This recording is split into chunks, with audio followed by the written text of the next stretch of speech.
નમસ્કાર, આપ જોઈ રહ્યા છો નેશન પ્લસ ન્યૂઝ. હું છું આપની સાથે હેતલ ભગત. સોમનાથ મહાદેવ મંદિર પરિસરમાં શંખનાદ સાથે 72 કલાકના અખંડ ઓમકાર જાપનો ભવ્ય પ્રારંભ કરવામાં આવ્યો છે. સોમનાથ મહાદેવ મંદિર પરિસરમાં શંખનાદ સાથે 72 કલાકના અખંડ ઓમકાર જાપનો ભવ્ય પ્રારંભ કરવામાં આવ્યો છે. જે અંતર્ગત કેન્દ્રીય મંત્રી ગજેન્દ્રસિંહ શેખાવત, પ્રવક્તા મંત્રી જીતુ વાઘાણી, શિક્ષણ મંત્રી ડોક્ટર પ્રદ્યુમન વાજાની ઉપસ્થિતિમાં આ દિવ્ય પ્રારંભ કરવામાં આવ્યો છે. ગગન ગજાવતા શંખનાદ સાથે સોમનાથ સ્વાભિમાન પર્વનો પ્રારંભ થયો છે. જે અંતર્ગત ગુજરાતભરના 2500 ઋષિકુમારો બ્રાહ્મણોએ ભવ્ય જાપનો પ્રારંભ કર્યો છે. ત્યારે અરબી સમુદ્ર કાંઠે અદ્ભુત આધ્યાત્મિક ક્ષેત્રની અનુભૂતિ દેશભરમાંથી આવેલા દર્શનાર્થીઓ પણ ઓમકાર મંત્રોચ્ચારમાં મંત્રમુગ્ધ થયા છે. અગ્નિદેવતાની સાક્ષી સોમનાથમાં અખંડ ઓમકાર નાદ ગુંજ્યા છે. તો સોમનાથ મહાદેવની સાથે દેશભરના શિવાલયો ઓમકાર મંત્ર જાપથી ગુંજી ઉઠ્યા છે. સમગ્ર ભારતના સ્વાભિમાન એવા દ્વાદશ જ્યોતિર્લિંગમાંના પ્રથમ જ્યોતિર્લિંગ સોમનાથમાં વડાપ્રધાન નરેન્દ્ર મોદીના અધ્યક્ષસ્થાને સોમનાથ સ્વાભિમાન પર્વ ઉજવાઈ રહ્યો છે. જે અંતર્ગત આજે તારીખ 8 જાન્યુઆરી સવારે સોમનાથ મહાદેવ સમક્ષ ભવ્ય અને દિવ્ય 72 કલાકના અખંડ ઓમકાર જાપ મંત્રોચ્ચારનો પ્રારંભ થયો છે.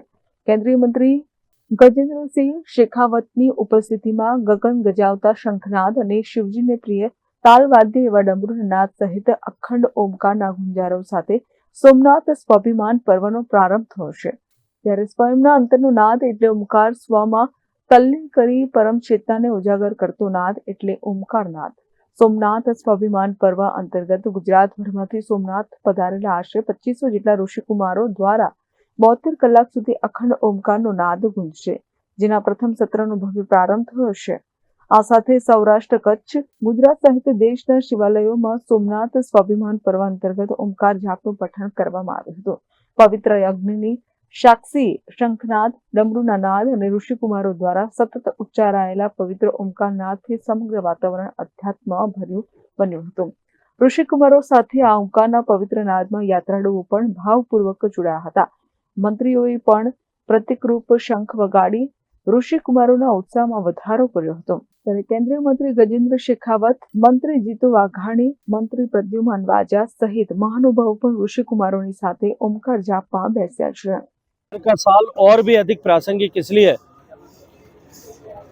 कि आज़ादी के बाद लौह पुरुष सरदार वल्लभ भाई पटेल की प्रेरणा से, उनके पुरुषार्थ से, उनके प्रयास से, उनके नेतृत्व से ये भारत के स्वाभिमान का प्रतीक सोमनाथ का मंदिर पुनः बना, इस भव्य दिव्य रूप में पुनः बना.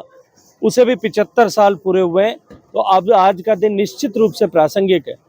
और ये आज का दिन निश्चित रूप से ये स्मरण करने का भी दिन है, उस विषय को देश के संज्ञान में लाने का भी दिन है कि किन लोगों ने, किन ताकतों ने किस तरह से उस समय भी आज़ाद भारत में भी भारत के इस अविनाशी चेतना के प्रतीक के पुनर्निर्माण को लेकर के अनर्गल टिप्पणियां की थी, विरोध के प्रयास किए थे, रोकने की कोशिशें की थी.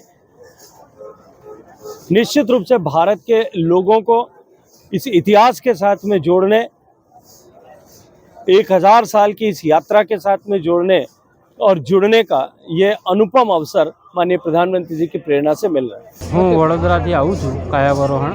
આજે 1000 વર્ષ પૂર્ણ થયા તે નિમિત્તે ગુજરાતના તમામ ઋષિકુમારો દ્વારા અહીંયા મોદી સાહેબનું આગમન પણ થશે અને 72 કલાક સતત ઓમકારનો નાદ થશે. જે માટે બધાનું કલ્યાણ થાય, લોક કલ્યાણ થાય, બધાનું આરોગ્ય સારું રહે એ માટે બધા અહીંયા જોડાયા છીએ. કેટલા છે તમે લોકો, કેટલા લોકો આવ્યા છે? મારી પાઠશાળાના 100 વિદ્યાર્થીઓ છે. એમ કરીને દરેક પાઠશાળાના થઈને 5000 વિદ્યાર્થીઓ આવ્યા છે. ગુજરાતભરમાંથી પધારેલા ઋષિકુમારો સહિત વડોદરાના પાઠશાળાના ઋષિકુમારો પણ સોમનાથ ખાતે પહોંચ્યા છે અને ભવ્યથી ભવ્ય પ્રારંભ કરાવ્યો છે. Mahesh Dodiya, nation plus news, Gir Somnath. સમાચારોના સતત અપડેટ મેળવવા માટે અમારી નેશન પ્લસ ન્યૂઝની યુટ્યુબ ચેનલને સબસ્ક્રાઇબ કરો, બેલ આઇકન દબાવો અને જોડાયેલા રહો ફેસબુક, ઇન્સ્ટાગ્રામ અને ટ્વિટર પર.